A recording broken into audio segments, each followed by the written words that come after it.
Hello guys, hi there, how are all of you? I hope you're fine. Well, I'm also good. Till now I hope you guys know my name. Well, my name is Yusuf and I am again here present in front of you people with a very exciting activity that is not only for the students but for the teachers, instructors and all the language trainers. Guys, we are going to be the ones who are going to make the difference. And we guys are going to do that. I believe this thing. Well, just being too much optimistic. Anyhow, let's proceed, guys. So, today's activity. Well, what do I say about today's activity? Today's activity is even gonna be taking us a step further from our last two ones. We started off with tongue twisters. Gradually, we moved to sentence starters. Now, we're going to come back to an activity that's going to be having us engaged in an awesome way. When I use the word awesome, I mean this thing that this activity is going to be engaging us in such a manner that a teacher, a student, everyone is going to just love it. The vibes, the environment that this activity is going to create, it's going to be amazing. Nothing short of awesome. So guys, without wasting any of your time, I'll give you an intro regarding what's the name of this activity. So, the name of this activity is, it was the way she said it. See, it was the way she said it. Now, all of you would be wondering, it was the way she said it? What is Jesus talking about? Well guys, this is the name of the activity and trust me, with she, even if all right, you can do a variation in it. The variation can be in this sense that you can move it with he slash she. Both can be inculcated because there would be a lot of you who would only be teaching boys and there won't be any she in your class. So if you say it was the way she said it in the boys class, they're going to be like, oh come on sir, we're not she. So the variation can be done in that regard, in the name. Alright, before we move, let's have a look at the objectives of the activity. As by now, I hope you guys would be aware of this thing that objectives are always there. And I, being your trainer, instructor over here, always try to bring up those objectives in it. Because without the objectives, nothing is going to happen. You won't even know why are you doing it? What's the cause of doing such an activity? So guys, for that particular purpose, I'll mention the objectives. Let's move with the first objective. Focus on the intonations. This activity is going to do what? It's going to be focusing on our intonations. Intonations are very important when you are speaking the language. Moving on.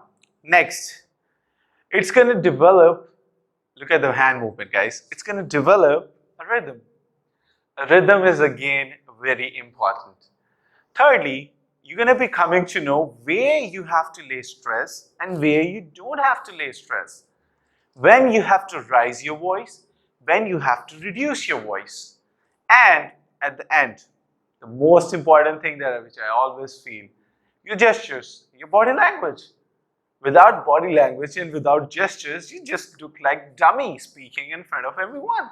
So, this activity is going to be doing what? Familiarizing with gestures. Alright? Your gestures are going to be familiarized. Now, let's have a look at the procedure, guys. How are we going to execute this activity? Well, the procedure is the same. You have to do what? And with you, I mean the teachers. And if you are individual watching, then you got to do nothing. So teachers, you got to divide your class into 5 or 6 groups. Then what? Then on your whiteboard, you have to write down few emotions, all right, on one corner. Starting off from happy, sad, crying, annoyed, surprised. That's it. I've written down 5. Now, how are we going to play it?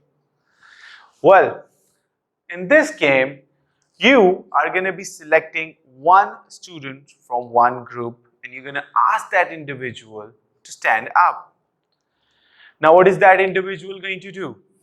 You are going to write down one sentence on the board. That sentence is going to be the key. Let's have a look at the first sentence, which I feel. And guys, I always believe in one thing. Your class is going to enjoy if you are going to enjoy. So if you want to enjoy, you need to bring out the sentences that are challenging the students. And when I mean challenging the students, it means this thing up that they are getting them, they are getting them out of their comfort zone, because the sentences that I'm going to be bringing along, they are going to be humorous. Humorous in this sense that it's going to be a certain set of an emotion that can't be spoken in these same emotional manners. Let's have a look at it. The first sentence. Let's see. Oh, finally, our guests have gone. Now, it was very easy to say it in a happy tone. Yeah, most of you would be like, come on, Yusuf, it's not like that. But still, oh, finally, our guests are gone. Now, what are your students going to do? They're going to speak the same sentence using all the emotions. Means the sentence remains the same and the emotions tend to change. Now, this is the most interesting part, guys. Gradually, I'll give you a small demonstration. Like if I move on and I said it in a smiling face, in a happy manner, I could do it. Let's see how I do it instead. Oh, finally, our guests have gone. In a sad tone done. Now, in a crying tone. Oh, finally, our guests have gone. Now, I'm going to be doing it in an angry tone. Oh, finally, our guests have gone. Next, I'm going to be annoyed. Oh, finally, our guests have gone. Guys, now, when this activity is going to be done in this particular manner, your students are going to just love it. They're going to be having a ball in the class. You are going to be having a ball in the class. It would create an environment in the class in which there won't be people who would be reluctant anymore. They're going to come out of their comfort zones. When I mean this word coming out of their comfort zones, this is what you have to do. Now, as our activities are of this nature, that I love to see competition. So make it competitive. How are we going to make it competitive, guys? By awarding scores. Now, if the scores are going to be awarded, means the activity tends to become tough. How does it tend to become tough? Add up more emotions over there. Example, give them enthusiastic, give them aggressive, give them annoyed, was already there, crying, already there, give them auspicious, so on. So give them stuff which has them more challenged. And try to enhance the length of the sentence now. Remember, the sentence should be interesting and engaging. Means it should not be that sentence which can be spoken by like 5 to 6 emotions like this. No. Sentence should be of such nature that it should be spoken with one emotion, with ease, and the rest, it does challenge the kid up. So, the next sentence that I feel, it's going to be, let's have a look at it. The next sentence that I feel is going to be, let me have a thought over it. Yes, let's see. Please don't stop the music. I want to dance. Now this is something, if you say in a courteous tone, it's going to be good. But if you have to say the same thing in an crying or a sad tone, still it can be implemented. But if you have to say this in an angry tone, hey, please don't stop the music, I want to dance, it's going to be fun. So this is another example, guys. Now what? Let me give you few more examples so that you get a chance to practice with yourself. Guys, I again am saying the same thing. You guys are free to improvise. There is no limitation in improvising anything up, alright? Execute it in the manner it can be executed in your class. Look at the caliber of your students. Look at this IQ level of your kids.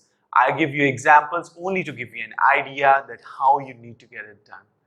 Next example, which you can do. Hello, who is there? Now, hello, who is there?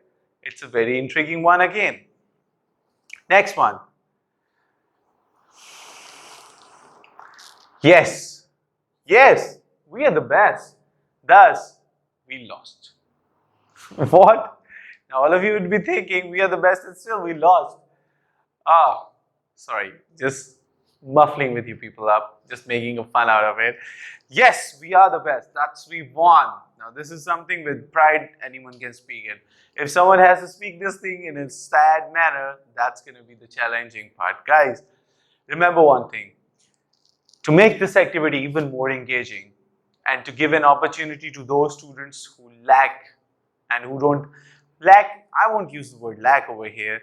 Let me rephrase it up. Instead of using the word lack, those students who are reluctant, have them done in this manner that give them extra 50 marks as compared to the rest if they do it, and encourage them. Always remember one thing, the person, the teacher who is here, encouraging your student is always going to be the key, guys. You have to encourage them up. So I'll wind it off with the last example. You are a disgrace to our family and have always been a cause of humiliation. Let's have a look what I said. You have been a disgrace to our family and have always been a cause of humiliation. So these were the examples that I presented in front of you people. Guys, yet again, don't forget to give your comments, don't forget to give your likes, and don't forget to watch us up, because whatever we're doing is for you people. So bye from my side, and thank you very much. Allah Hafiz.